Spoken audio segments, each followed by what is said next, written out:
in front of the entire office. He humiliated me. But he didn't know I was watching, and I would make him pay. My name is Braden Cole. I'm 29, a mid-level product designer working in Austin, Texas. Every morning I wake before the city stirs, the smell of fresh coffee from my favorite corner cafe mixing with the faint buzz of the streetlights fading in the dawn, the click of my laptop, the hum of the air conditioner, the faint scent of printer ink in the office. This was my routine, my quiet life.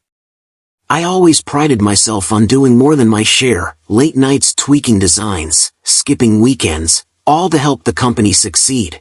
But I had one thorn in my side, Asher Langford, the boss's son. He was 24, entitled, polished, and utterly convinced the world owed him. Subtle digs, sly comments, and eye rolls whenever I spoke. It wasn't overt yet, but I knew something was brewing, and my gut told me it wouldn't end quietly.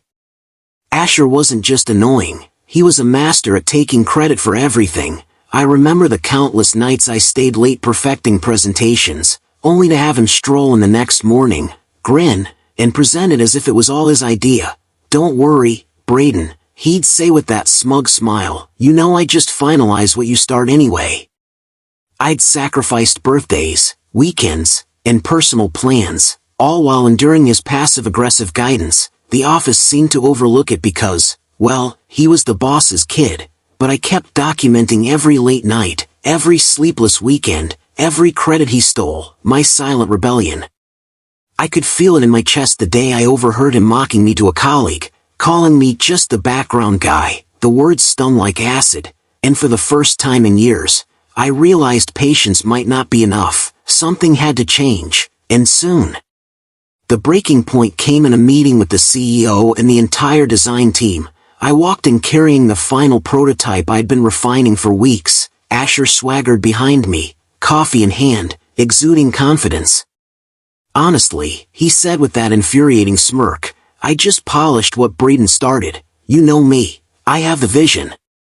Every eye in the room turned toward me, whispers floating through the air like daggers. My hands were cold and clammy, my chest tight, heart hammering against my ribs. I forced a smile, nodded, but inside, rage coiled around my stomach like fire. I didn't shout, I didn't cry, I simply watched, waited, absorbing the humiliation, knowing it wouldn't end here.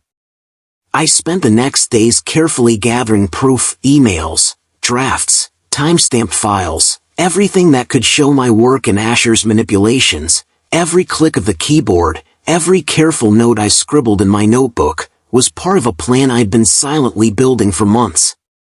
I didn't vent to anyone, I didn't seek revenge through gossip or petty drama. I stayed calm, composed, a quiet storm brewing beneath the surface. When Asher sent smug texts like, "Bet you're jealous I got the spotlight," I just read them, made a note, and smiled inside. I was in control now, and he didn't even know it.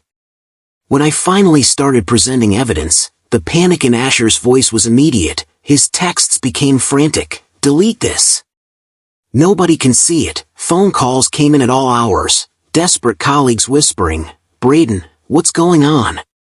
But I stayed silent, letting him squirm. Every notification pinged like a countdown to the moment he'd finally understand the consequences of underestimating me. The office buzzed with curiosity, whispers, and tension. My calm only heightened the anticipation, the stakes now at their peak.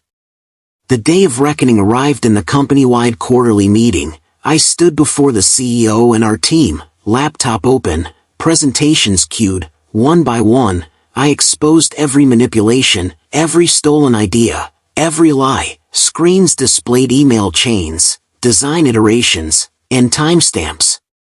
Asher froze, face pale, coffee forgotten on the table. The room went silent, then erupted into murmurs, gasps, murmurs, and shocked faces surrounded him. I said nothing more than, "It's all here, for everyone to see." That was it, the quietest, most devastating revenge I could imagine, public, complete, undeniable. In the days after, Asher was demoted, stripped of privileges, and his reputation at the office irreparably damaged. Yet, I didn't gloat. Walking past him in the hallway, I felt nothing but peace. I realized my growth wasn't in proving him wrong, it was in reclaiming my dignity. Hard work, integrity, and patience outlasted entitlement and deceit. Austin's streets felt brighter that week, the coffee smelled sweeter, and the office no longer felt like a battleground. Now, as I sip my morning coffee, the sun spilling over the skyline, I feel a calm I've never known. The lesson: sometimes, the quietest revenge is the most powerful. Loyalty, patience, and integrity always win in the end. Have you ever been humiliated at work? Share your story below. I want to hear it. And if you want more stories of heartbreak, betrayal, and ultimate triumph, subscribe and join our community. Remember, real power isn't loud, it's patient, precise, and unstoppable.